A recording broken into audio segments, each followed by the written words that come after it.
We'll start the session. இன்னைக்கு நம்ம discuss பண்ண போற topic how to maintain RCM transactions in Tally Prime. So RCM அப்படின்றது GST implement பண்ண பிறகு it is playing a vital role. So இதை வந்து நம்ம கரெக்டா டாலில இம்ப்ளிமெண்ட் பண்ணோம் அப்படின்னா இதுல எரர்ஸ் வராது. சப்போஸ் நம்ம எரர்ஸ் இருந்தது அப்படின்னு சொன்னா நமக்கு வந்து GST ரிட்டர்ன்ஸ் ஃபைல் பண்ணும்போது ஃபியூச்சர்ல நமக்கு நோட்டீசஸ் வரதுக்கான பாசிபிலிட்டிஸ் நிறைய இருக்கு. So let us get into the session. So இன்னைக்கு செஷன் நமக்கு ஸ்பான்சர் பண்றது Asset Integrated Info System. They are the number one Tally partner at Telangana and Andhra Pradesh. Tally related products like Tally Silver, Tally Gold and Tally Server மாதிரியான products ஏதாவது வேணும்னா இல்ல டாலில ஏதாவது உங்களுக்கு support வேணும் அப்படின்னா you can reach them through www.assettally.com. In case நீங்க டாலில work பண்றீங்க, ஒர்க் பண்ணும்போது உங்களுக்கு ஏதாவது எரர்ஸ் வருது ஆர் டெக்னிக்கலா லைசன்ஸ் ஆக்டிவேஷன் ப்ராப்ளமா இருந்தாலும் சரி, ஃபங்க்ஷனலா உங்களுக்கு ஏதாவது ஒரு அட்வான்ஸ்ட் ஃபீச்சர் எனேபிள் பண்ணணும்னாலும் நீங்க அசெட் இன்டெகிரேட்டட் இன்ஃபோ சிஸ்டமை கான்டாக்ட் பண்ணலாம். ஸோ இன்னைக்கு topic RCM in Tally Prime. So நம்ம இன்னைக்கு என்னென்னலாம் டிஸ்கஸ் பண்ண போறோம் அப்படின்னு பாத்தீங்கன்னா understanding RCM. First of all RCMனா என்ன அப்படின்றத புரிஞ்சுக்கலாம். And then inward supplies, that is purchase of goods which attracts RCM. Inward supply அப்படின்றது பர்ச்சேசஸ் தான் நம்ம இன்வெர்ட் சப்ளைன்னு சொல்றோம். GST என்விரான்மெண்ட்ல பர்ச்சேஸ் அண்ட் சேல்ஸ் சொல்றதை விட இன்வெர்ட் சப்ளை அண்ட் அவுட்வர்ட் சப்ளைன்னு சொல்றது தான் கரெக்டான டெர்மினாலஜியா இருக்கும்.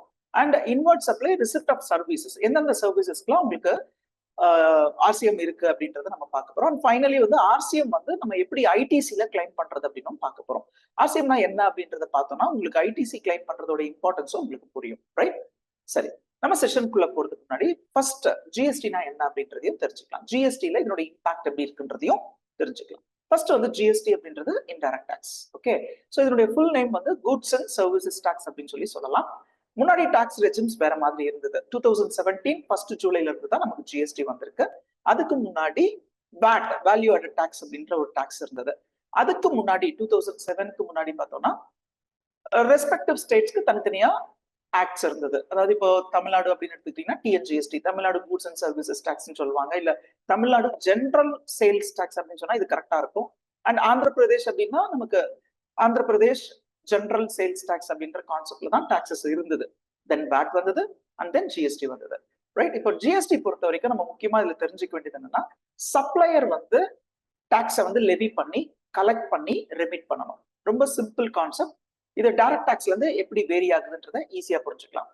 ஸோ டைரக்ட் டாக்ஸ்னா என்ன அப்படின்னா ஒரு பர்சன் அவர் இன்கம் ஏர்ன் பண்ணி அவரே அவருடைய இன்கம்க்கு டாக்ஸ் பே பண்றது தான் நம்ம டைரக்ட் டாக்ஸ் அப்படின்னு சொல்றோம். ஆனா இன்டைரக்ட் டாக்ஸஸ் அப்படின்றது ஒரு சப்ளையர் அவர் கஸ்டமர் கிட்ட டாக்ஸை சார்ஜ் பண்ணி அதை கவர்மெண்ட்க்கு ரெமிட் பண்றது தான் இன்டைரக்ட் டாக்ஸ் கான்செப்ட். அப்போ அந்த டாக்ஸ் பே பண்ண போறது யார் அப்படின்னு பாத்தீங்கன்னா அல்டிமேட்டா அந்த கன்சியூமர் அந்த கஸ்டமரா தான் இருப்பாங்க. ஆனா அதை ரெமிட் பண்ற ரெஸ்பான்சிபிலிட்டி வந்து அந்த சப்ளையருக்கு இருக்கும். ஸோ அப்ப என்ன ஆகுதுன்னா ஒவ்வொரு வாட்டி அவர் அவுட்வர்ட் சப்ளை பண்ணும்பொழுதும், தட் இஸ் அவர் சேல் பண்ணும்பொழுதும், it can be sale of goods or it can be sale of services, சர்வீஸ்க்கா இருந்தாலும் சேல்ஸ்க்கா இருந்தாலும் அவர் பண்ற சப்ளை மேல அவர் வந்து டாக்ஸஸ் லெவி பண்ணி அதை அந்த கஸ்டமர் கிட்ட இருந்து கலெக்ட் பண்ணி கவர்மெண்ட்க்கு ரெமிட் பண்ற ரெஸ்பான்சிபிலிட்டி தான் இன்டைரக்ட் டாக்ஸஸ்ல இருக்கும். ஆனா இந்த RCM கான்செப்ட் வந்து டோட்டலி டிஃப்ரெண்ட். ஓகே, ஒரு சப்ளையர் அவங்க கஸ்டமர் கிட்ட இருந்து அந்த டாக்ஸை கலெக்ட் பண்ண மாட்டாரு. ஆனா அந்த கஸ்டமர் அவராவே வாலண்டியரா அந்த கூட்ஸ் ஆர் அந்த சர்வீசஸ்க்கு அவரா அந்த டாக்ஸஸை பே பண்றாருன்னா இட்ஸ் ரிவர்ஸ் சார்ஜ் மெக்கானிசம். அந்த பேரே பாத்தீங்கன்னா தெரியும், அது ரிவர்ஸ் சார்ஜ் மெக்கானிசம் RCM அப்படின்னு சொல்லி சொல்லுவாங்க, ரைட்? அப்ப RCM கொஞ்சம் டீடைல்டாவே நம்ம தெரிஞ்சுக்கலாம். RCM எக்ஸ்பான்ஷன் வந்து ரிவர்ஸ் சார்ஜ் மெக்கானிசம். நார்மலா ஒரு சப்ளையர் அவங்க கஸ்டமருக்கு டாக்ஸை சார்ஜ் பண்றதுக்கு பேரு ஃபார்வர்ட் சார்ஜ் மெக்கானிசம். இதுதான் ஜெனரல் டாக்ஸ் மெக்கானிசம். அதனால நம்ம அதுக்கு தனியா ஒரு பேர் வைக்காம ஜெனரலா டாக்ஸ் அப்படின்னு சொல்லி கலெக்ட் பண்ணிட்டு இருக்கோம். ஆனா இதுக்கு அப்படியே ஆப்போசிட் அப்படின்றது தான் RCM அப்படின்றது. ஸோ இந்த RCM கான்செப்ட்ல சப்ளையர் அவங்க கஸ்டமர் கிட்ட டாக்ஸஸ் சார்ஜ் பண்ணாம அந்த ப்ராடக்டையும் இல்ல அந்த சர்வீசஸையும் மட்டும் சப்ளை பண்ணுவாங்க. கஸ்டமர் என்ன பண்ணுவாங்கன்னா பை தெம்செல்ஃப் அந்த பர்ச்சேஸ் பில்லுல அந்த டாக்ஸ் இல்லைன்னா கூட அவங்களாவே அதுக்கான டாக்ஸை பே பண்ற சிஸ்டம் தான் RCM. இது வந்து ஒரு அன்ஆர்கனைஸ்டு செக்டாருக்காகவே செட் பண்ண டாக்ஸ் அப்படின்னு சொல்லி சொல்லலாம். எக்ஸாம்பிள் சொல்றேன். இன்வெர்ட் சப்ளைஸ், நார்மலா நம்ம அவுட்வர்ட் சப்ளைக்கு தான் டாக்ஸை சார்ஜ் பண்ணுவோம். நம்ம வந்து இங்க இன்வெர்ட் சப்ளைக்கு நம்மளோட பர்ச்சேஸ்ல பில்லுல டாக்ஸ் இருக்கோ இல்லையோ ஒரு பர்டிகுலர் ப்ராடக்ட் ஆர் ஒரு பர்டிகுலர் சர்வீசஸ் வந்து நம்ம இன்வெர்ட்ல கொண்டு வரோம் அப்படின்னா பர்ச்சேஸ் பண்றோம்னா சொன்னா கரெக்டா இருக்கும். பர்ச்சேஸ் பண்றோம்னா நம்மளாவே அதுக்கான டாக்ஸை பே பண்றதுதான் RCM. சரி, RCM பே பண்றதுக்கு இல்ல வந்து RCM உடைய ரிசிப்ட் அந்த சர்வீசஸ்க்கு வந்து எவ்வளவு டெட்லைன் இருக்கு அப்படின்னு பாத்தீங்கன்னா 30 days from the date of receipt of goods or services which is completion அப்படின்னு சொல்லி சொல்லலாம். அண்ட் ஆர்சிஎம் வந்து அப்ளிகபிள் எப்போ வந்து இதெல்லாம் அப்ளிகபிள் அப்படின்னு பாத்தீங்கன்னா, கூட்ஸ் அப்படின்னு எடுத்துக்கிட்டீங்கன்னா நட்ஸ், டொபாக்கலூஸ், சில்கியான், கோல், ராக் காட்டன் மாதிரியான ப்ராடக்ட்ஸ்க்கு ஆர்சிஎம் வந்து அப்ளிகபிள். ஃபார் எக்ஸாம்பிள், இது ஏன் இவ்வளவு சீரியஸா நம்ம பேசிட்டு இருக்கோம் அப்படின்னா, இங்க நான் கொடுத்திருக்கிற ப்ராடக்ட்ஸ் எல்லாமே அன்ஆர்கனைஸ்டு செக்டர்ல இருந்தா ஒரு பிசினஸ் மேனுக்கு கிடைக்கும். ஃபார் எக்ஸாம்பிள், நான் வந்து ஒரு காட்டன் மில் வச்சிருக்கேன். என் காட்டன் மில்ல ரா காட்டன் வாங்கி நான் அதை வந்து த்ரெட்டா மேனுஃபேக்சர் பண்ண போறேன். இந்த ரா காட்டன் நான் யார்கிட்ட இருந்து வாங்குவேன்னு பாத்தீங்கன்னா, ஃபார்மர்ஸ் கிட்ட இருந்து வாங்குவேன். ஃபார்மர்ஸ் வந்து ஜிஎஸ்டில ரெஜிஸ்டர் பண்ணிருப்பாங்களான்னு கேட்டா கிடையாது. ரைட்? சோ அப்படி இருக்கும் பொழுது எவ்வளவு ரா காட்டன் நான் கன்சியூம் பண்றேன் அப்படின்னு எனக்கு தெரியாது. ஓகே, சோ இதனால கவர்மெண்ட்க்கு ஏதாவது ரெவென்யூ வரப்போகுதுன்னு கேட்டா மேக்ஸிமம் இதனால கவர்மெண்ட்க்கு ரெவென்யூ வராது ஆர்சிஎம் மூலமா. ஆனா இது வந்து அக்கௌண்டபிலிட்டியை கிரியேட் பண்ணும். சோ நான் ஃபார்மர் கிட்ட இருந்து எவ்வளவு ரா காட்டன் வாங்கியிருக்கணும், அந்த ரா காட்டனுக்கு நானாவே டாக்ஸை பே பண்றேன். அண்ட் இன்ஃபேக்ட் நானா தான் அந்த டாக்ஸை பே பண்றேன். அதுல நானே வந்து இன்புட் டாக்ஸ் கிரெடிட்டும் கிளைம் பண்றேன். அதே மாதிரி ஆர்சிஎம் அப்ளிகபிள் சர்வீசஸ் அப்படின்னு எடுத்துக்கிட்டோம்னா, கூட்ஸ் அண்ட் டிரான்ஸ்போர்ட் சர்வீசஸ், இது வந்து நம்ம ஜிடிஏன்னு சொல்லுவோம். Goods and transport services, legal services. For example, ஒரு லாயர் இருக்காரு. ஓகே, நான் வந்து ஒரு லாயர் கிட்ட ஒரு சர்வீஸ் வாங்குறேன். லாயர் எனக்கு பில் கொடுக்குறாரோ இல்லையோ, இல்ல லாயர் எனக்கு ஜிஎஸ்டி சார்ஜ் பண்ணுவாருன்னு கேட்டா பண்ண மாட்டாங்க. ஏன்னா அவங்க எல்லாம் வந்து சர்வீஸ் செக்டர்ல இருக்காங்க. அவங்க வந்து ஜிஎஸ்டில ரெஜிஸ்டர் கூட பண்ணிருக்க மாட்டாங்க மேக்சிமம். சோ இப்ப நான் ஒரு லாயருக்கு ஒரு 1 lakh ஃபீஸ் பே பண்றேன் அப்படின்னா, நான் என்னுடைய இன்வெர்ட் சர்வீசஸ்க்காக அந்த 1 lakhக்கான டாக்ஸஸை பை மைசெல்ஃப் நான் அதை ஆர்சிஎம் மெத்தட்ல பே பண்ணிட்டு இன்ஃபேக்ட் நான் அதனுடைய இன்புட் டாக்ஸ் கிரெடிட்டும் கிளைம் பண்ண முடியும். Similarly courier sent to outside India. Okay, நீங்க ஏதாவது வந்து கொரியர்ஸை வந்து உங்க கூட்ஸ் அனுப்புறதுக்காக கொரியர் சர்வீஸ் எடுக்கிறீங்க அவுட் சைட் இந்தியான்னு வச்சுக்கோங்களேன். ஸோ அப்போ அங்க ரெசிபியன்ட் சைட்ல இருந்து ஒரு கொரியர் ஏஜென்ட்டை வந்து நீங்க அப்ரோச் பண்ணி அதுக்கான பேமெண்ட்ஸ் வந்து அவங்களுக்கு பண்ணிருப்பீங்க. இதுக்கு வந்து நீங்க ஜிஎஸ்டியை இன்வெர்ட் சப்ளையா கன்சிடர் பண்ணி ஆர்சிஎம்ல பே பண்ணணும். And any other services you received from நான் டாக்ஸபிள் பர்சன். அசியூம் தட் நான் ஒரு கம்பெனி இந்தியாவில் இருக்கேன், பட் ஆனால் எனக்கு ஒரு ஐடி சர்வீஸை ஃபாரின்ல இருந்து ஒருத்தர் பண்றாருன்னு வச்சுக்கோங்களேன். அவர் எனக்கு ஜிஎஸ்டி சார்ஜ் பண்ண மாட்டாரு. ஓகே, சோ இதனால நம்மளுடைய கவர்மெண்ட்க்கும் ரெவென்யூ இருக்காது. பட் இந்த வேல்யூ ஆஃப் சர்வீஸ் எவ்வளவு நடக்குதுன்றதை ஐடென்டிஃபை பண்றதுக்கு அந்த 1 lakh நான் என் சப்ளையருக்கு பே பண்ணிட்டு இன்ஃபேக்ட் அதனுடைய ஜிஎஸ்டியை என்னுடைய கவர்மெண்ட்க்கு ஆர்சிஎம் மெத்தட்ல பே பண்ணிட்டு இன்புட் டாக்ஸ் கிரெடிட்டும் எடுக்க போறேன். இந்த இதுல ரொம்ப ரீசெண்டா பாத்தீங்கன்னா இந்த அன்ரெஜிஸ்டர்ட் லேண்ட்லார்ட்ஸ் கிட்ட இருந்து நம்ம பே பண்ற ரெண்ட்டுக்குமே நம்ம ஆர்சிஎம் மெத்தட்ல டாக்ஸ் பே பண்ற மாதிரி இருக்கு. ரைட்? ஸோ இப்போ அப்ளிகேஷன் ஆஃப் ஆர்சிஎம் அப்படின்னு எடுத்துக்கிட்டீங்கன்னா, இது வந்து நீங்க லெட்ஜர் லெவல்லையும் ஸ்டாக் லெவல் கிரியேஷன் லெவல்லையும் ஆர்சிஎம் எனேபிள் பண்ணணும். நம்பர் 2, பர்ச்சேஸ் என்ட்ரி போடும் பொழுது அந்த ஆர்சிஎம் எஃபெக்டோட அந்த பர்ச்சேஸ் என்ட்ரின்னு சொல்றதை விட inward supply of material or inward supply of services அந்த என்ட்ரி பாஸ் பண்ணும் பொழுது ஆர்சிஎம் அப்ளை ஆயிருக்கான்றத செக் பண்ண போறோம். This is process number 2. Process number 3 பாத்தீங்கன்னா ரொம்ப முக்கியமா, நம்ம பர்ச்சேஸ் என்ட்ரியில நம்ம ஜிஎஸ்டி இருக்க மாதிரியே காட்ட மாட்டோம். ஆனா அந்த டிரான்சாக்ஷனுக்கு ஆர்சிஎம் அப்ளிகபிள்ன்றதை மட்டும் கன்ஃபார்ம் பண்ணுவோம். At the same time end of the month நம்ம பண்ணிருக்க ஆர்சிஎம் இன்வெர்ட் சப்ளைஸ் எல்லாத்துக்குமே ஜிஎஸ்டி ஆர்சிஎம் நம்ம லயபிலிட்டியாவும் கிரியேட் பண்ணி அந்த லயபிலிட்டியை நம்ம ரெமிட் பண்ணும் பொழுது நமக்கு ஒரு இன்புட் டாக்ஸ் கிடைக்கும் இல்லையா, அந்த இன்புட் டாக்ஸும் எப்படி நம்ம எடுத்துக்கிறோம் அப்படின்றத டிஸ்கஸ் பண்ண போறோம். ரைட்? ஸோ இந்த எக்ஸாம்பிள் உங்களுக்கு டிஸ்கஸ் பண்றதுக்காக நான் ஒரு டாலியில ஆரோ என்டர்பிரைசஸ் அப்படின்னு ஒரு கம்பெனியை கிரியேட் பண்ணி வச்சிருக்கேன். ஸோ இன்ஃபேக்ட் நான் இதுல லெட்ஜர்ஸ் அண்ட் என்ட்ரிஸ்மே நான் போஸ்ட் பண்ணிருக்கேன். ஸோ இப்போ நான் வந்து இப்போ இந்த டாலி ஃபைல் பாருங்க. ஃபர்ஸ்ட் நம்ம இந்த ஆர்சிஎம் எங்க எனேபிள் பண்ண போறோம் அப்படின்னா, F11 ஃபீச்சர்ஸ்ல நார்மலாவே நம்மளுடைய அட்வான்ஸ்ட் ஃபீச்சர்ஸ் நம்ம எனேபிள் பண்ணுவோம். அதுல ரொம்ப முக்கியமா ஜிஎஸ்டி ரிலேட்டட் ஃபீச்சர்ஸ் எனேபிள் பண்றோம். அண்ட் ஜிஎஸ்டியோட ரேட்ஸ் செட்டப் ஸ்கிரீனுக்குள்ள போறோம். ஸோ இங்க பாத்தீங்கன்னாவே உங்களுக்கு ஒரு ஐடியா கிடைக்கும். நம்ம ஜிஎஸ்டி ரேட்ஸ் ஃபிக்ஸ் பண்றது எல்லாமே இங்கதான் நம்ம பண்ணுவோம். Okay, so applicable for reverse charge அந்த டீடைல்ஸ் எல்லாமே இங்க இருக்கும். பட் நம்ம என்ன பண்ண போறோம்னா, இங்க ஜிஎஸ்டில நம்ம ஆர்சிஎம் யூஸ் பண்ண போறோம்ன்றத வந்து எங்கேயுமே நம்ம மென்ஷன் பண்ண போறது இல்லை. ஓகே, ஸோ எனேபிள் F12 கான்ஃபிகரேஷன்ல நான் இதை கொடுத்துருக்கேன். Enable RCM and eligible for input tax கிரெடிட்டை நம்ம எனேபிள் பண்ணியாச்சு. பட் உங்களுக்கே தெரியும், ஜிஎஸ்டி பொறுத்த வரைக்கும் ஜிஎஸ்டி ஃபீச்சர்ஸை வந்து நம்ம கம்பெனி ஃபீச்சர் லெவல்ல எனேபிள் பண்ணலாம், அக்கௌண்டிங் மாஸ்டர்ஸ்ல குரூப்ஸ் அண்ட் லெட்ஜர்ஸ் லெவல்ல எனேபிள் பண்ணலாம், அண்ட் இன்வென்ட்ரி சைட்ல பாத்தீங்கன்னா ஐட்டம் லெவல்லையும் எனேபிள் பண்ணலாம். இப்போ நான் என்ன பண்றேன்னா, இதுக்கு ரிலேட்டடான லெட்ஜர்ஸ் நான் கிரியேட் பண்ண போறேன். ரிலேட்டட் லெட்ஜர்ஸ் அப்படின்னு சொன்னா நார்மலாவே நம்ம சிஜிஎஸ்டி எஸ்ஜிஎஸ்டி லெட்ஜர்ஸ் கிரியேட் பண்ணிப்போம். ஸ்பெஷலா என்ன பண்ண போறோம் அப்படின்னா, என்ன குட்ஸ் அண்ட் என்ன லெட்ஜர்ஸ் ஆர் என்ன சர்வீசஸ்க்கு ஜிஎஸ்டி ஆர்சிஎம் அப்ளிகபிள் அப்படின்றத டிஃபைன் பண்ண போறோம். நான் இதுக்காக என்ன பண்ணிருக்கேன்னா, ஒரு லெட்ஜர் கிரியேட் பண்ணிருக்கேன், தட் இஸ் டிரான்ஸ்போர்ட் சார்ஜஸ். இதனுடைய அண்டர்ஸ்டாண்டிங் என்ன அப்படின்னா, எனக்கு ஒரு டிரான்ஸ்போர்ட்டர் நான் பண்ற டிரான்ஸ்போர்ட் சர்வீஸ்க்காக அவர் பண்ற டிரான்ஸ்போர்ட் சர்வீஸ்க்காக எனக்கு பில் கொடுக்க போறாரு. 1 லேக்கு பில் கொடுக்க போறாரு. ஆனா அந்த 1 லேக்கு அவர் ஜிஎஸ்டி சார்ஜ் பண்ண மாட்டாரு. அவர் சார்ஜ் பண்ணலாலும் பரவாயில்ல, அது ஃபார்வர்ட் சார்ஜ் மெக்கானிசம். நான் என்ன பண்ண போறேன்னா என்னுடைய இன்வர்டுக்கு நானாவே ஆர்சிஎம் கால்குலேட் பண்ணி அதுல ஐடிசியும் கிளைம் பண்ண போறேன். ஸோ இப்போ நான் வந்து டிரான்ஸ்போர்ட் சார்ஜஸ் லெட்ஜர் கிரியேட் பண்றேன். இட்ஸ் மை ரெகுலர் எக்ஸ்பெண்டிச்சர்ஸ் நம்ம எப்படி ட்ரீட் பண்ணுவோமோ அதே மாதிரி தான் பண்ண போறோம். இன்டைரக்ட் எக்ஸ்பென்சஸ்ல அக்கௌண்ட் பண்ண போறோம். அண்ட் ஜிஎஸ்டி அப்ளிகபிளான்னு கேட்டா எஸ் அப்ளிகபிள் அப்படின்னு கொடுக்க போறேன். அதுக்கான கான்ஃபிகரேஷன் தான் இது. ஹெச்எஸ்என் கோடர் செலக்ட் பண்ணிக்கோங்க. அண்ட் அதர் கான்ஃபிகரேஷன்ஸும் கொடுத்துருக்கேன். மெயினா பாத்தீங்கன்னா applicable for reverse charges and eligible for input tax credit அப்படின்றதையும் நம்ம எனேபிள் பண்ண போறோம். இது எங்க இருக்கும்னு பாத்தீங்கன்னா உங்களுடைய F12 கான்ஃபிகரேஷன்ல இருக்கும். F12ல அதாவது லெட்ஜர்ஸ் கிரியேஷன் F12 கான்ஃபிகரேஷன்ல எண்ட்ல பாத்தீங்கன்னா ஜிஎஸ்டிக்குன்னு ஒரு ஏரியா அலாட் பண்ணிருக்காங்க. அந்த ஏரியால போனீங்கன்னா உங்களுக்கு ஜிஎஸ்டி ரிலேட்டட் டிரான்சாக்ஷன்ல லாஸ்ட் 2 ஆப்ஷன்ஸ் நீங்க பாருங்க. Okay, so enable reverse charge calculation and eligible for input tax credit. அதாவது எப்பெல்லாம் நீங்க வந்து டிரான்ஸ்போர்ட் சார்ஜஸ் யாருக்காவது பே பண்றீங்களோ அப்பெல்லாம் உங்களுக்கு வந்து ரிவர்ஸ் சார்ஜ் மெக்கானிசம்ல நீங்க டாக்ஸ் பே பண்ண போறீங்க. பே பண்ண டாக்ஸ்க்கு நீங்க இன்புட் டாக்ஸ் கிரெடிட்டும் கிளைம் பண்ண போறீங்கன்றதான் இதனுடைய மீனிங். ஓகே, ஸோ இப்போ நான் வந்து நார்மல் லெட்ஜர் தான் அதுல ஜிஎஸ்டி இம்பாக்ட் எனேபிள் பண்ணிட்டு ரிவர்ஸ் சார்ஜையும் நான் எனேபிள் பண்ணிருக்கேன். இதை தான் நீங்க என்ஷூர் பண்ணணும். ரைட், மற்றபடி பாத்தீங்கன்னா சிஜிஎஸ்டி அண்ட் எஸ்ஜிஎஸ்டி லெட்ஜர்ல நார்மலா நம்ம கிரியேட் பண்றதா. இதுல நீங்க ஆர்சிஎம் ரிலேட்டட் கான்ஃபிகரேஷன்ஸ் எதுவுமே பண்ண போறது கிடையாது. Right, that's all. அதுக்கப்புறமா பார்ட்டி, எந்த பார்ட்டி கிட்ட இருந்து இந்த சர்வீஸை நீங்க அவைல் பண்றீங்க அப்படின்னு அந்த பார்ட்டி லெட்ஜரை நீங்க கிரியேட் பண்ணணும். ஸோ இந்த பார்ட்டி லெட்ஜர் நம்ம கட்டாயமா கிரியேட் பண்ணணும்.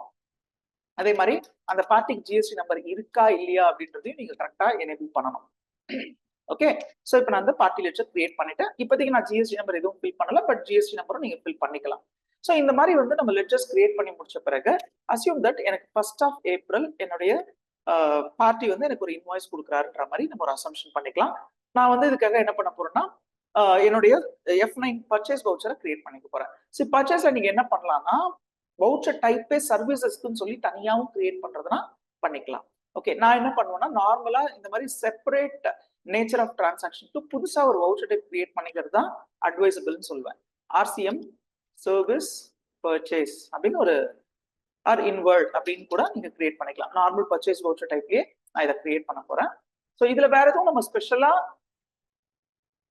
கான்ஃபிகர் பண்ண போறது கிடையாது. நார்மல் பர்ச்சேஸ் வவுச்சருக்குள்ள போறேன் F9, அதுல என்னுடைய ஆர்சிஎம் சர்வீஸ் பர்ச்சேஸ் வவுச்சரை யூஸ் பண்றேன். அட் த சேம் டைம் இதனுடைய அக்கௌண்டிங் இன்வாய்ஸ் அப்படின்றதுனால நான் அக்கௌண்டிங் இன்வாய்ஸா கன்வெர்ட் பண்றேன். எனக்கு சந்தோஷ் பேக்கர்ஸ் அண்ட் மூவர்ஸ்ல இருந்து ஒரு இன்வாய்ஸ் வருது, ஒரு 1 lakh rupees என்ன பே பண்ண சொல்றாங்க. That is for the transport சார்ஜஸ்ன்றதான் எக்ஸாம்பிள். நவ் எப்பவுமே நம்ம வந்து டாலில ஜிஎஸ்டி ரிலேட்டட் லெட்ஜர்ஸ் நம்ம செலக்ட் பண்ணும்போது மேபி சேல்ஸ் லெட்ஜரா இருக்கலாம், இல்ல நான் இப்போ கிரியேட் பண்ணிருக்கிற சர்வீஸ் லெட்ஜர்ஸா இருக்கலாம். உடனே எனக்கு வந்து GST rates and related detail screen வரும். ஓகே, ஸோ நீங்க இந்த ஸ்கிரீன் வந்து வரணும் அப்படின்னா உங்களுக்கு F12 கான்ஃபிகரேஷன்ல modify GST HSN SAC details இருக்கும், அதை நீங்க எனேபிள் பண்ணிக்கலாம். ஸோ இப்போ இதுல பாத்தீங்கன்னா உங்களுக்கு தெரியும் உங்களுடைய டிரான்ஸ்போர்ட் சார்ஜஸ் பத்தின விஷயங்கள் இருக்கும். That's all. இங்க நான் வந்து டாக்ஸ் ரிலேட்டடா எந்த இம்பாக்டும் கிரியேட் பண்ண போறது கிடையாது. ரைட் ஹேண்ட் சைட்ல உங்களுக்கு கண்ட்ரோல் ஓ ரிலேட்டட் ரிப்போர்ட்ஸ் ஒரு ஆப்ஷன் இருக்கும். அது உள்ள போனீங்கன்னா உங்களுக்கு ஜிஎஸ்டி டாக்ஸ் அனாலிசிஸ் அப்படின்னு சொல்லிட்டு இருக்கும். ஐ ரிப்பீட், நார்மலா ஒரு பர்ச்சேஸ் என்ட்ரி போட போறோம், ஆனா இதை வந்து அக்கௌண்டிங் வவுச்சர்ல போட போறோம். நான் இன்வாய்ஸ் பேட்டர்ன்ல அக்கௌண்டிங் இன்வாய்ஸா இதை போட்டிருக்கேன். அண்ட் ரைட் ஹேண்ட் சைட் பாத்தீங்கன்னா உங்களுக்கு இந்த என்ட்ரி கம்ப்ளீட் பண்ணும்போது கண்ட்ரோல் ஓ ரிலேட்டட் ரிப்போர்ட்ஸ் இருக்கும். அதை நான் செலக்ட் பண்ணி ஜிஎஸ்டி டாக்ஸ் அனாலிசிஸ் ஆப்ஷனை செலக்ட் பண்றேன். அப்போ எனக்கு நம்ம பண்ணிருக்கிற இன்வர்ட் சப்ளை என்ன, அதுக்கான எஸ்ஏசி கோட் என்ன, அதுக்கான வேல்யூ என்ன அப்படின்றதும் தெரியும். அட் த சேம் டைம் வந்து அதுக்கான டியூட்டிஸ் அண்ட் டாக்ஸஸ் எவ்வளோன்றது தெரியும். நீங்க ஷாக் ஆயிடக்கூடாது, ஏன்னா நம்ம இந்த டிரான்சாக்ஷனுக்கு ஃபார்வர்ட் சார்ஜ் மெக்கானிசம் கிடையாது. நம்ம கிட்ட இந்த இருக்கிற பில்லுல நமக்கு ஜிஎஸ்டி டீடைல்ஸே இருக்க போறது இல்லை. ஆனா கீழே ஒரு ப்ளூ லைன் இருக்கும், அதை நீங்க பாத்தீங்கன்னா ஐடென்டிஃபை பண்ணலாம். Amount of tax is subject to reverse charge. Okay, இந்த டாக்ஸ் வந்து உங்களுக்கு உங்களுடைய சப்ளையர் பில்லுல மென்ஷன் பண்ணாத டாக்ஸ், ஆனா நீங்க இதை வந்து ரிவர்ஸ் சார்ஜ் மெக்கானிசம்ல பே பண்ண போறீங்கன்னு சொல்லுது. Right, that's all. இதுதான் நார்மலா நமக்கு வந்திருக்க ஒரு 1 lakh rupee இன்வர்ட் சப்ளையோடைய என்ட்ரி. இதை நான் வந்து பாஸ் பண்ணியாச்சு. ரைட், இதுல முக்கியமான ஸ்டேஜ் என்ன அப்படின்னு பாத்தீங்கன்னா இதுக்கான டாக்ஸ் லயபிலிட்டியை நான் கிரியேட் பண்றதும் அதை நான் இன்புட் டாக்ஸ் கிரெடிட்டா எடுத்துக்கிறதும். ஃபார் எக்ஸாம்பிள் நம்மளுடைய புக்ஸ்ல display more reports and GST ரிப்போர்ட்ஸ்குள்ள போனோம்னா ஜிஎஸ்டி ரிப்போர்ட்ஸ்ல GSTR1, GSTR3B எல்லாம் இருக்கும். நம்ம GSTR3B போனோம்னா நமக்கு வந்து இந்த RCM ரிலேட்டட் இன்ஃபர்மேஷன்ஸும் நமக்கு வரணும். அதாவது inward supplies applicable for reverse charge mechanism. நம்ம நார்மலா பண்ற சேல்ஸ், அதனால நம்ம பே பண்ண போற லைபிலிட்டி எல்லாமே 3.1ல தான் இருக்கும். அட் த சேம் டைம் வந்து நம்ம சேல் பண்ணலனாலும் நம்மளுடைய inward supply which has reverse charge மெக்கானிசமும் இந்த இடத்துல நம்ம செலக்ட் பண்றோம். ரைட்? ஸோ இதுக்கு நம்ம என்ன பண்ண போறோம்னா நம்மளுடைய வவுச்சர்ஸ்குள்ள போயிட்டு F7 வவுச்சர் டைப்ல ரைட் ஹேண்ட் சைட்ல பாத்தீங்கன்னா ஸ்டாட் அட்ஜஸ்ட்மெண்ட் இருக்கும். ஸ்டாட்னா ஸ்டாச்சுட்டரி அட்ஜஸ்ட்மெண்ட்ஸ் எடுத்துக்கலாமா? ஆல்ட் ஜே கொடுத்துட்டு என்ன ஸ்டாட் இதுனா GST and increase of tax liability and input tax credit அப்படின்ற நேச்சர் ஆஃப் அட்ஜஸ்ட்மெண்ட்ஸ் நம்ம சூஸ் பண்ண போறோம். ஸோ இங்க நிறைய ஆப்ஷன்ஸ் இருக்கு. ஆனா இங்க நம்ம பண்ண போற ஆப்ஷன் என்னன்னா நம்மளாவே நம்ம லயபிலிட்டி பே பண்ணி நம்மளுடைய ஐடிசி கிளைம் பண்ண போறோம்ன்ற சிச்சுவேஷனை இங்க எக்ஸ்பிளைன் பண்றோம். Increase of tax liability and input tax credit இருக்கு. அண்ட் ஃபைனலா எதனால இதை நம்ம பண்ணிருக்கோம்னா we have purchased goods from reverse charge mechanisms dealers அப்படின்ற மாதிரி செலக்ட் பண்ண போறோம். Okay, purchase under reverse charge registered dealers. அவர் வந்து ஜிஎஸ்டில ரெஜிஸ்டர் பண்ணிருக்காரா இல்லையான்றதுலாம் அப்புறம், ஆனா is a reverse charge mechanism கீழே வர டீலர் அப்படின்றத நம்ம என்ஷூர் பண்றோம். That's all. இப்போ நம்ம என்ன பண்ண போறோம்னா சிஜிஎஸ்டி என்ன பர்சன்டேஜ், 9%, எவ்வளவுல கால்குலேட் பண்ண போறோம்? டாக்ஸபிள் சப்ளை 1 lakh, அது எவ்வளவு வந்திருக்கு அப்படின்னா 9,000 rupees. ஓகே, அகைன் வந்து ஏன்னா டோட்டலா சர்வீஸ்க்கு நமக்கு வந்து 18% இல்லையா, அதுல சிஜிஎஸ்டி 9%, எஸ்ஜிஎஸ்டி 9% அப்படின்றத செலக்ட் பண்ண போறோம். அதே மாதிரி கிரெடிட்ல இப்ப நம்ம மேல போட்டிருக்கிறது நம்மளுடைய இன்புட் டாக்ஸ் கிரெடிட். அண்ட் கிரெடிட்ல நம்ம போட போறது என்னன்னா மேல கீழன்னு சொல்றதை விட டெபிட் கிரெடிட்னு சொல்லலாம். கிரெடிட்ல நான் போட போற சிஜிஎஸ்டி வந்து என்னோட லயபிலிட்டி. நான் வந்து லயபிலிட்டியை பே பண்ணி அதுல இருந்து இன்புட் டாக்ஸ் கிரெடிட் எடுக்க போறேன். ஓகே, யூஸ்வலா நம்ம என்ன பண்ணுவோம்? டாக்ஸை வந்து நம்ம சப்ளையருக்கு பே பண்ணிட்டு இன்புட் டாக்ஸ் கிரெடிட் எடுத்துக்குவோம். இங்க நம்ம வந்து சப்ளையருக்கு பே பண்ணாம நம்ம ஜிஎஸ்டி டிபார்ட்மெண்ட்கே பே பண்ணிட்டு அங்கிருந்தே நம்ம இன்புட் டாக்ஸ் கிரெடிட்டை கிளைம் பண்ண போறோம். இதுல ரொம்ப முக்கியமான ஸ்டேஜ் என்னன்னா ஃபைனலா நம்மளுடைய ப்ரொவைட் ஜிஎஸ்டி டீடைல்ஸ்க்கு எஸ் கொடுத்துட்டு உள்ள போய் எந்த பார்ட்டி கிட்ட நீங்க பண்ண டிரான்சாக்ஷனுக்கு இப்போ ஜிஎஸ்டி ஆர்சிஎம் கிளைம் பண்ண போறீங்க அப்படின்றத செலக்ட் பண்ணணும். ஸோ ஒன்ஸ் அகைன் நீங்க அந்த பார்ட்டியோட பேரு, அட்ரஸ், ஜிஎஸ்டி நம்பர் எல்லாமே என்ஷூர் பண்ணிக்கோங்க. அண்ட் ஃபைனலி இது சர்வீஸ்க்காக வந்ததுன்றத என்ஷூர் பண்ணிக்கலாம். ஸோ இப்போ கான்செப்ட் என்னன்னா என்னுடைய சப்ளையர் எனக்கு ஒரு 1 lakh பில் கொடுத்துருக்காரு. ஜிஎஸ்டி அவர் சார்ஜ் பண்ணல. அவர் சார்ஜ் பண்ணிருந்தா இட்ஸ் நார்மல் இன்வெர்ட் சப்ளையா இருந்திருக்கும், which is nothing but a forward charge mechanism. நானாவே பை மைசெல்ஃப் என்னுடைய டாக்ஸ் லைபிலிட்டியை கால்குலேட் பண்ணி அதை பே பண்ணி அதுல இருந்து நான் இன்புட் டாக்ஸ் கிரெடிட்டை கிளைம் பண்றது தான் RCM. So display statutory reports, GST reports, GSTR 3B போனோம்னா நம்மளுடைய பீரியட், எந்த பீரியட்ல இந்த டிரான்சாக்ஷன்ஸ் பாஸ் பண்ணிருக்கோமோ அந்த பீரியடை சூஸ் பண்ணலாம். அந்த பீரியடுக்கு எனக்கு ஜிஎஸ்டி லைபிலிட்டி வரணும். இதை நான் வந்து ஷிஃப்ட் என்டர் கொடுத்து டீடைல்டா பார்க்கலாம். ஓகே, இல்ல ஆல்ட் F5 கொடுத்தோம் டீடைல்டா பார்க்கலாம். ரெண்டு ஆப்ஷன். நான் ஷிஃப்ட் என்டர் மட்டும் கொடுக்குறேன். அப்போ என்னுடைய நார்மல் சேல்ஸ் இருந்தா 3.1ல வந்து அப்பியர் ஆகும் அவுட்வர்ட் டாக்ஸபிள் சப்ளைன்றதுலாம். ஆனா இது வந்து என்னோட சப்ளைனால, அதாவது அவுட்வர்ட் சப்ளைனால எனக்கு லைபிலிட்டி ரைஸ் ஆகல, இன்வர்ட் சப்ளைனால ரைஸ் ஆயிருக்கிற ஒரு ஆர்சிஎம் லைபிலிட்டி. ஸோ அப்ப என்னுடைய லைபிலிட்டி எவ்வளவு? 1 lakh. அதுல நான் வந்து எவ்வளவு ஆர்சிஎம் பே பண்ண போறோம் அது என்னோட லைபிலிட்டி காலம்ல காட்டும். அது இல்லாம அது எனக்கு வந்து ஆட்டோமேட்டிக்கா ரிவர்ஸ் சார்ஜ் மெக்கானிசம்லயும் என்னுடைய ஐடிசிலையும் இது வந்து காட்டும். ரைட்? ஸோ இதுதான் வந்து நம்ம ஆர்சிஎம் மெத்தட்ல ஒரு இன்வர்ட் சப்ளைக்கு நம்ம இன்புட் டாக்ஸை வந்து கிளைம் பண்றதும் ஆர்சிஎம் சார்ஜ் பண்றதும். இதே எக்ஸாம்பிள் நான் மெட்டீரியல்ஸ் பர்ச்சேஸ் பண்ற மாதிரி பண்ணணும்னா up to create a ledger and also stock item. நான் என்ன பண்ணிருக்கேன்னா ஆல்ரெடி வந்து நார்மலான சேல்ஸ் லெட்ஜர், நம்ம வந்து purchase ledger, sales ledger create பண்ணுவோம் இல்லையா, அதே மெத்தட்ல பட் இதை டிஃபரன்ஷியேட் பண்றதுக்காக பர்ச்சேஸ் அண்ட் ஆர்சிஎம் அப்படின்ற மாதிரி அந்த லெட்ஜரை நான் கிரியேட் பண்ணிருக்கேன். ஸ்பெசிஃபிக்கா இந்த இடத்துல பாத்தீங்கன்னா அப்ளிகபிள் ஃபார் ரிவர்ஸ் சார்ஜஸும் and eligible for input tax கிரெடிட்டும் நம்ம கொடுக்குறோம். அது மட்டும் இல்லாம நான் என்ன பண்ண போறேன்னா ஸ்டாக் ஐட்டம் ஒன்று கிரியேட் பண்றேன், ரா காட்டன் அப்படின்னு. அதை நார்மலா நம்ம குரூப்பிங் பண்ற மாதிரி பண்ணிட்டு அதனுடைய மெஷர்மெண்ட்ஸை சூஸ் பண்ணிட்டு ஃபைனலா ஜிஎஸ்டி அப்ளிகபிலிட்டி ஸ்கிரீனுக்கு வந்து இந்த மெட்டீரியல் நான் பர்ச்சேஸ் பண்ணும்பொழுது ஆர்சிஎம் மெத்தட்ல டாக்ஸை பே பண்ணணும் அண்ட் அதுக்கு நான் இன்புட் டாக்ஸும் கிளைம் பண்ணிக்கலாம் அப்படின்ற மாதிரி நான் கொடுத்துருக்கேன். தெர் ஆர் கேசஸ் நீங்க ஆர்சிஎம் மெத்தட்ல டாக்ஸஸ் பே பண்ணாலும் இன்புட் டாக்ஸ் கிரெடிட் கிளைம் பண்ற ப்ரொவிஷன் உங்களுக்கு கிடையாது. அதை நீங்க என்ஷூர் பண்ணிக்கோங்க. ஸோ நான் இப்போ என்ன பண்ண போறேன்னா நார்மல் பர்ச்சேஸ் என்ட்ரி பாஸ் பண்ண போறேன். பாருங்க, இதுக்கு முன்னாடி நான் அதுக்காக தான் வவுச்சர் டைப்ஸை கிரியேட் பண்ணேன். ஆர்சிஎம் சர்வீஸ் பர்ச்சேஸ்க்கு தனியா ஒரு வவுச்சர் டைப்பும், ஆர்சிஎம் பர்ச்சேஸ்க்கு தனியா ஒரு வவுச்சர் டைப்பும் இந்த வவுச்சர் டைப் இப்போ வந்து அக்கௌண்டிங் இன்வாய்ஸா இருக்கு. நான் இதை வந்து ஐட்டம் இன்வாய்ஸா மாத்தணும்னா சேஞ்ச் மோட்குள்ள போயிட்டு ஐட்டம் இன்வாய்ஸா மாத்துறேன். I'm selecting the party name Kumar. See even நான் இந்த குமார் லெட்ஜர் எப்படி கிரியேட் பண்ணிருக்கேன்னா, ஒரு ஃபார்மர் அவர்கிட்ட ஜிஎஸ்டி எல்லாம் கிடையாதுன்ற மாதிரி கிரியேட் பண்ணிருக்கேன். ஸோ அன்ரிஜிஸ்டர்ட் ஆர் கன்சியூமர்ன்ற மாதிரி கிரியேட் பண்ணிட்டு நார்மல் பர்ச்சேஸ் என்ட்ரி போடுற மாதிரி நான் போட போறேன். ஸோ நான் வந்து ஒரு 10,000 kgs at rupees 10 per kg purchase பண்றேன்ற மாதிரி. இல்லை will take some different figure so that நமக்கு ஐடென்டிஃபை பண்ண ஈஸியா இருக்கும். ஸோ இப்போ பார்த்தீங்கன்னா நான் வந்து 20,000 kg 10 rupees per kg போட்டிருக்கேன். இன்ஃபேக்ட் இதுல இன்னொரு விஷயம் என்னன்னு பாத்தீங்கன்னா, இந்த ரா காட்டனுக்கான ஜிஎஸ்டி பர்சன்டேஜ் நம்ம இங்கேயே ஃபிக்ஸ் பண்ணிடுறோம். அண்ட் தென் இந்த ப்ராடக்ட்டை நான் சூஸ் பண்ணும்பொழுது ஆஸ் யூஷுவல் ஜிஎஸ்டி டீடைல்ஸ் இதுல வரவே வராது. ஸ்டேட்டட் ரிப்போர்ட்ஸ்குள்ள போயிட்டு கண்ட்ரோல்லே கொடுத்து பார்த்தோம்னா, சாரி நான் இப்போ ஃபர்ஸ்ட் இந்த என்ட்ரியை ஃபர்ஸ்ட் அக்செப்ட் பண்றேன். இது அக்செப்ட் பண்ணாதான் இதுக்கு வந்து ஜிஎஸ்டி இம்பாக்ட் எப்படி இருக்குன்னு பார்க்க முடியும். அப்ப நான் வந்து ஜிஎஸ்டி டாக்ஸ் அனலைசிஸ்குள்ள போய் பார்க்கும்பொழுது ரா காட்டனுக்கு எவ்வளவு ஜிஎஸ்டி இருக்கு அப்படின்றது காட்டும். ஓகே, இது நீங்க பாத்தீங்கன்னா உங்களுக்கு வந்து 12% கால்குலேட் ஆயிருக்கும். 2 lakhsல 12% கால்குலேட் ஆயிருக்கும். ஓகே, சோ இப்போ இந்த 12% கீழே பார்க்கணும். கீழே பாத்தீங்கன்னா amount of tax subject to reverse charge இருக்கும். Right, that's it. நம்ம இந்த பர்ச்சேஸ் என்ட்ரியை சேவ் பண்றோம். இந்த என்ட்ரியோட இம்பாக்ட் எப்படி இருக்குன்னு நம்ம ஜிஎஸ்டிஆர் 3B ரிப்போர்ட்ல போய் பார்க்கலாம். Display statutory reports, GST reports, GSTR 3B and period நம்ம சூஸ் பண்ண போறோம் 1st of January. ஸோ இப்போ பாருங்க அதோட இம்பாக்ட். ஷிஃப்ட் என்டர் கொடுக்குறோம். ஏற்கனவே டிரான்ஸ்போர்ட் சார்ஜஸ்க்கு 1 lakh கொடுத்துருக்கோம். அண்ட் நவ் ரா காட்டன் ஒரு 2 lakhsக்கு பர்ச்சேஸ் பண்றோம். என்டர் கொடுக்குறோம். உள்ள போய் பார்த்தோம்னா நம்மளுடைய ஆர்சிஎம் ரிலேட்டட் இன்ட்ரெஸ்ட் டிரான்சாக்ஷன்ஸ் இங்க அப்பியர் ஆகும். இதுல ஒரு டிஃபரன்ஸை நீங்க ஐடென்டிஃபை பண்ணணும். சர்வீசஸ் பொறுத்த வரைக்கும் அந்த இன்வர்ட் சப்ளை என்ட்ரி போட்ட பிறகு ஜேர்னல்ல போய் ஆர்சிஎம் லயபிலிட்டியை புக் பண்ணி நம்ம ஐடிசி எடுக்கிறோம். ஆனா ஐட்டம் பர்ச்சேஸை பொறுத்த வரைக்கும் இன்வர்ட் சப்ளை என்ட்ரி மட்டும் தான் போட போறோம். தனியா நம்ம ஆர்சிஎம்கான லயபிலிட்டியும் பிக்ஸ் பண்ண போறது இல்ல அண்ட் ஆர்சிஎம்கான ஐடிசியும் கிளைம் பண்ற என்ட்ரி போட போறது இல்ல. அது வந்து நமக்கு இங்க ஆட்டோமேட்டிக்கா வந்துடும். லயபிலிட்டி காலம்லயும் வரணும், அது ஐடிசி காலம்லயும் வரணும்ன்றதுதான் இதனுடைய ஸ்பெஷாலிட்டி.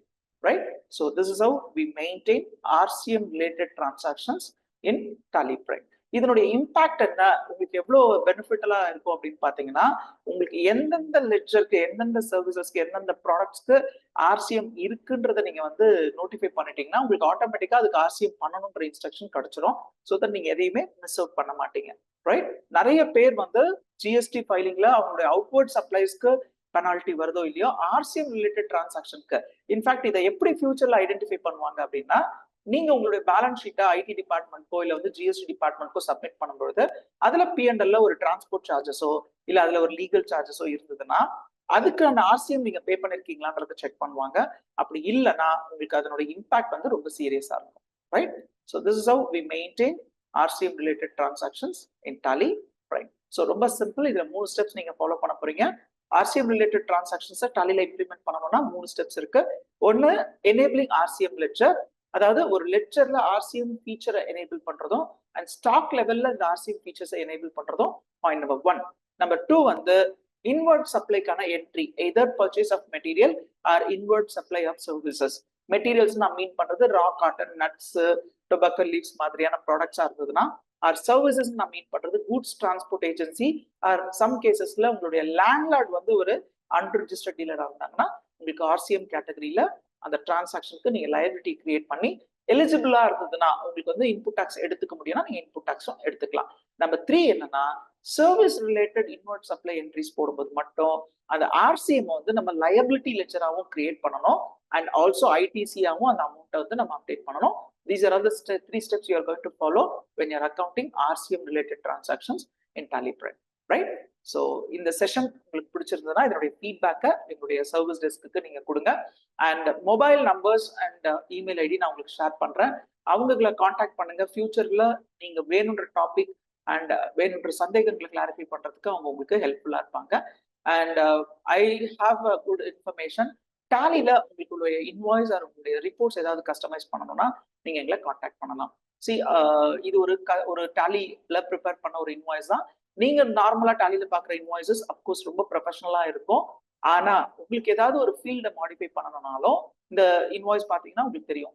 உங்களுடைய நார்மல் டாலி இன்வாய்ஸ் மாதிரி இல்லாம ஃபீல்ட்ஸை வந்து ரீலோகேட் பண்ணியிருக்காங்க. ஸோ இந்த மாதிரி இந்த ஃபீல்ட்ஸ் எனக்கு லெஃப்ட் ஹேண்ட் சைட் வேணும், ரைட் ஹேண்ட் சைட் வேணும், எனக்கு இது பாட்டம்ல வேணும், டாப்ல வேணும்னு சொல்லி நீங்க ரீஅலோகேட் பண்ணிக்கலாம். ஆர் உங்களுடைய இன்வாய்ஸோட டாப்ல உங்களுடைய கம்பெனி நேம் வந்து வித் கலரோட கம்பெனி லோகோ ஃபாண்டோட உங்களுக்கு வேணும் அப்படின்னாலும் நீங்க அதை மாத்திக்கலாம். இன்ஃபேக்ட் நீங்க என்ன ப்ராடக்ட் டீல் பண்றீங்களோ அந்த ப்ராடக்ட்டை வந்து இமேஜா உங்களுடைய இன்வாய்ஸ்ல வைக்கணும்னா கூட உங்களுக்கு ப்ரொவிஷன்ஸ் இருக்கு. அண்ட் ஆல்சோ இன்வாய்ஸோடைய பாட்டம்ல உங்களுடைய சீல் அண்ட் சிக்னேச்சர் ஆட்டோமேட்டிக்கா வர மாதிரி கூட நீங்க கான்ஃபிகர் பண்ணலாம். இதுக்கு சம்பந்தமான கான்ஃபிகரேஷனுக்கு நீங்க எங்களை கான்டாக்ட் பண்ணுங்க. ஸோ இதுல இன்னொரு விஷயம் என்னன்னா, நிறைய பேர் இப்பெல்லாம் இன்வாய்ஸஸ் வந்து பிரிண்ட் அவுட் எடுத்து கஸ்டமருக்கு கொரியர் பண்றது இல்ல, சீல் அண்ட் சைன் பண்ணி டாலில டைரக்டா பிடிஎஃப் டவுன்லோட் பண்றாங்க. டவுன்லோட் பண்ணும்போது ஆட்டோமேட்டிக்கா சீல் அண்ட் சிக்னேச்சர் வந்ததுன்னா அது அவங்களுக்கு ரொம்ப யூஸ்ஃபுல்லா இருக்கும். இன்ஃபேக்ட் நீங்க டவுன்லோடும் பண்ண வேணா, டாலில சேல்ஸ் என்ட்ரி பாஸ் பண்ண உடனே வித் சீல் அண்ட் சிக்னேச்சரோட உங்க கஸ்டமருக்கு வாட்ஸ்அப் மூலமாவோ இல்ல உங்களுக்கு இமெயில் மூலமாவோ அந்த கஸ்டமரை ரீச் பண்ணணும் இந்த இன்வாய்ஸ் அப்படின்னாலும் நீங்க கான்ஃபிகர் பண்ணிக்கலாம். ஸோ இந்த மாதிரியான சப்போர்ட்ஸ்க்கு நீங்க எங்களை கான்டாக்ட் பண்ணுங்க. And one more important thing is we have a product call tallyhr.com. இந்த tallyhr.com மூலமா நாங்க பிசினஸ் ஓனர்ஸ்க்கு அவங்களுக்கு தேவையான அக்கௌண்டன்ஸை சப்ளை பண்றோம். நீங்க எங்களோட கான்டாக்ட்ல இருங்க, www.tallyhr.com. அட்வான்டேஜ் என்ன அப்படின்னா, எங்ககிட்ட இருக்க அக்கௌண்டன்ஸ் எல்லாருமே ஸ்கிரீன்டு கேண்டிடேட்ஸ். ஸோ உங்களுக்கு ஒரு நல்ல அக்கௌண்டன்ட் வேணும் அப்படின்னா அவர் என்னென்ன நாலேஜ் ஸ்கில் செட்டோட வேணும் அப்படின்றத எங்களுக்கு இன்ஃபார்ம் பண்ணீங்கன்னா எங்ககிட்ட இருக்க நெட்ஒர்க்ல இருந்து சரியான அக்கௌண்டன்ட்டை நான் உங்களுக்கு கனெக்ட் பண்ணுவோம். Similarly if you are an accountant, உங்களுக்கு ஒரு நல்ல அக்கௌண்டன்ட் ஜாப் வேணும் அப்படின்னா நிறைய வேகன்சிஸ் இருக்கு. உங்களுடைய ரெஸ்யூம் நீங்க சப்மிட் பண்ணுங்க. இந்த வெப்சைட் மூலமாவே நீங்க எங்களை ரீச் பண்ணலாம். ஈவன் நாங்க லிங்க்டின்லயும் அவைலபிளா இருக்கும். நீங்களும் லிங்க்டின்ல மெம்பர் அப்படின்னா எங்களை ஃபாலோ பண்ணுங்க. இன்ஃபேக்ட் உங்க ரெஸ்யூம் எங்க கைக்கு வந்த உடனே எங்களுடைய ஹெச்ஆர் எக்ஸிக்யூட்டிவ்ஸ் உங்களை கான்டாக்ட் பண்ணி உங்களுடைய ஸ்கில் செட்ஸை வெரிஃபை பண்ணுவாங்க. உங்களுக்கு எந்த மாதிரியான ஜாப், என்ன சேலரி கேட்டகரியில என்னென்ன ஸ்கில் செட் உங்ககிட்ட இருக்கு, அதுக்கு பேஸ்ட் சேலரி கிடைக்குமா அப்படின்றத உங்களுக்கு கவுன்சிலிங் கொடுப்பாங்க. அண்ட் ஆல்சோ அதுக்கு மேட்சிங் வேகன்சி இருக்கும் பொழுது உங்களை அந்த ஜாப்க்கு அசைன் பண்ணி உங்களுக்கு வந்து ஒரு நல்ல அக்கௌண்டன்ட் ஜாப் கிடைக்கிறதுக்கு ஹெல்ப் பண்ணுவாங்க. ஸோ நீங்க எங்களை ரீச் பண்ண வேண்டியது www.tallyhr.com வெப்சைட் மூலமா. Thank you very much for your participation.